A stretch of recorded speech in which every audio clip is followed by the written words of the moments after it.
کہتے ہیں جی مسجد کا امام کیسا ہونا چاہیے؟ جی مسجد کا امام اچھا عالم ہونا چاہیے، مسجد کا امام باشرہ ہونا چاہیے، مسجد کا امام اچھا حافظ ہونا چاہیے، مسجد کے امام کی اچھی قرات ہونی چاہیے، مسجد کے امام کی اچھی آواز ہونی چاہیے، مسجد کے امام کی داڑھی خوبصورت ہونی چاہیے، مسجد کے امام کا لباس اچھا ہونا چاہیے، وہ ایسا ہونا چاہیے، وہ ایسا ہونا چاہیے۔ میں نے کہا یہ ساری شرطیں امام کے لیے تو تم لگا دیتے ہو، کم از کم مسجد کے صدر پر بھی ذرا غور کر لیا کرو کہ مسجد کا صدر بھی کم از کم تو ایسا ہونا چاہیے کہ وہ مصلی پر کھڑا ہو کر 2 رکعت صحیح قرات کے ساتھ لوگوں کو نماز تو پڑھا سکے۔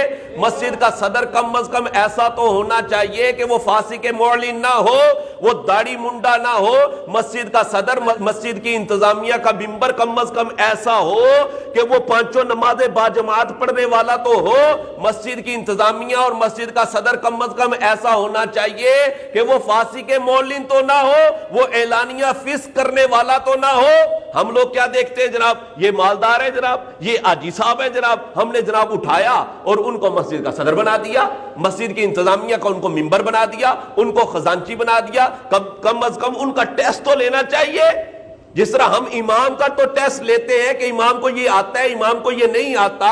ہم مسجد کا امام بنانے کے لیے تو ٹیسٹ لے لیتے ہیں۔ وہ بھائی مسجد کا صدر بنانا یہ بھی ایک کام ہے۔ جس طرح ہر بندہ امام نہیں بن سکتا، اسی طرح ہر بندہ مسجد کا صدر اور مسجد کا خزانچی بھی نہیں بن سکتا، مسجد کی انتظامیہ کا ممبر بھی نہیں بن سکتا۔ ہاں، ہر بندہ نہیں بن سکتا۔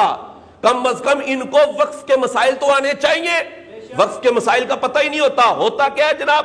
مسجد کی چیزیں اپنی ذاتی استعمال میں لائے جا رہے ہیں۔ مسجد کا چندہ جناب کوئی قرض دے دیتا ہے، صدر صاحب جناب فلاں بندے کو قرض دے دیا جی، انہوں لوڑ سی میں انہوں دے چھڑے ہیں جناب۔ اب کیا کرتے ہیں جناب؟ مسجد کی چیزیں ہوتی ہیں، مسجد کا کولر ہے، مسجد کے پنکھے ہیں، وہ جناب فلاں کی فوتگی ہوگی تھی تو ان کو دے دیا، چلو جی استعمال کر لو۔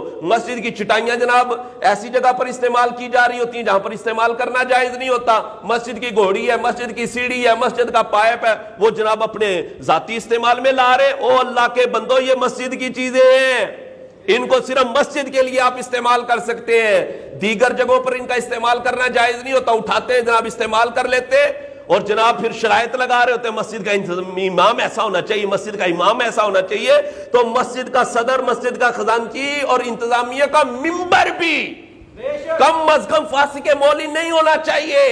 اس کو وقف کے مسائل آنے چاہیے کہ وقف کے مسائل ہوتے کیا ہیں، ان کا ٹیسٹ ہونا چاہیے۔ اور وہ ہمارے جناب ایک امام صاحب تھے، وہ امام صاحب جناب امامت کا ٹیسٹ دے رہے تھے، انٹرویو دے رہے تھے، اور سامنے بیٹھے لوگ انٹرویو لے رہے تھے جناب کہ ہم نے مسجد کا امام رکھنا ہے۔ وہ انٹرویو دے رہے تھے تو انتظامیہ والے کہنے لگے جی آپ قیامت کی نشانیاں بتا دیں، قیامت کی نشانیاں کیا ہیں؟ تو امام صاحب بھی بیچارے دل جلے تھے، وہ کہنے لگے، کہتے ہیں جی قیامت کی نشانیوں میں سے ایک نشانی یہ ہے کہ ایک عالم کا ٹیسٹ سامنے جاہل بیٹھ کر لے رہے ہو۔ یہ بھی قیامت کی ایک نشانی ہے کہ عالم کا ٹیسٹ جاہل لے رہا ہے، یہ بھی تو قیامت کی نشانی ہے۔ یہاں جناب امام کا ٹیسٹ کون لے رہا ہے؟ وہ جاہل انتظامیہ لے رہی ہوتی ہے۔ او اللہ کے بندو، ہر بندہ جو ہے وہ انتظامیہ نہیں بن سکتا، ہر بندہ مسجد کی انتظامیہ کا ممبر نہیں بن سکتا، ہر بندہ مسجد کا صدر نہیں بن سکتا۔